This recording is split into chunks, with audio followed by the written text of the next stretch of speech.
My master used to say, that horses were trained. They just teach us the way they like to be ridden. You can train a horse out of fear, any animal actually, out of anything you want. You can train him with love, you can train him with fear, you can train him with all the nuances between those, and you can train them by pain. You can train them all sort of ways. If you have a good relation with your horse, everything is going to be easy.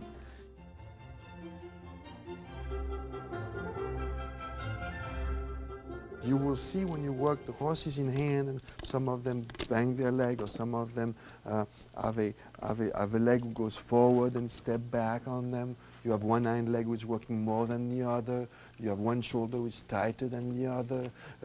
You have both shoulders who are very tight and a neck which is very rigid on it. And you can see all those things. You can see all the problems that you are going to get in before you even get there. Therefore, you solve a lot of things before you go on the top. If you are on the top, it's too late. For me, it's too late, because then you are going to fight. Basically, he does amazing things as far as making sure each leg is just carrying its weight, and avoids countless number of, quote, problems that people have on top. Anything from not being able to canter on the right lead, or a lot of the problems of balance, or just one or two legs not working correctly. And you see it, and you don't interfere with it, as far as you're not scared, you're not on the top, you don't have your weight on top of them. Therefore, that's a time to say, well, do we want to dance today, and how do we want to dance? What's the intensity of the dance today? What are we going to do? Some work in hand with el dente. El dente is a Andalusian gelding. He's a good friend of mine, and we'll show you some sort of more educated work in hand. As you can see, the horse is carrying himself. I have absolutely no contact on my inside rein here. The horse is carrying himself, crossing, following all the small circle, all the big square. The direction is established by the visualization with a very, very light contact. And that's what the end result of your work in hand should be. And at the end of that, at that stage of the work in hand, you don't need a lot of time doing your work in hand. You just need a little few circles around you to see how the horse can move and how correct he is. And something that I did not mention before, but you need to finish with the head very low in order to stretch the outside part of the horse. So the horse still crossing and the horse going very low with his head carriage. Now, the long and low is an issue that should be addressed, because I think it's very misunderstood in the horse training. Lots of people talk about long and low as a training technique. Well, the truth of the matter is that you need to be able to have the horse long and low when you want to, which means that you don't want to.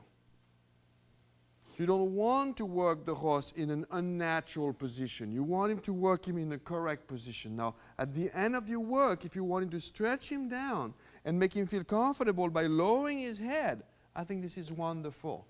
But this is not a position in which you have to work your horse.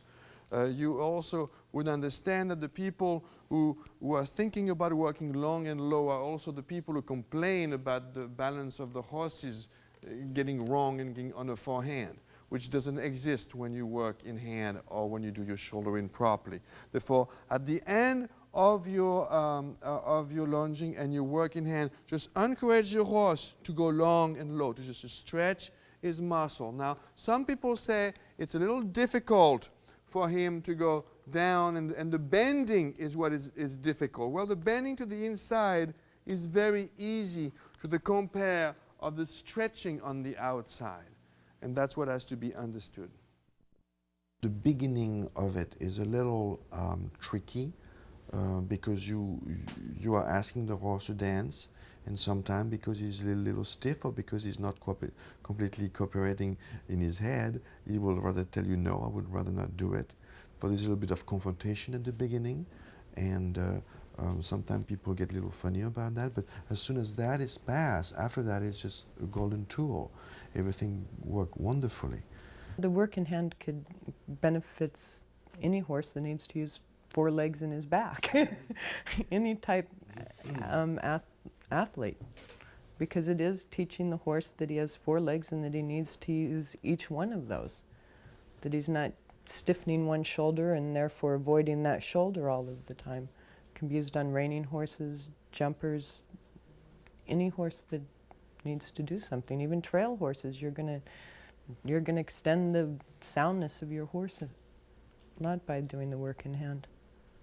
I would just add one thing to what Deborah just said. I think also at a little bit of a beginning and higher level, it's where the horse has a physical sensation of being light.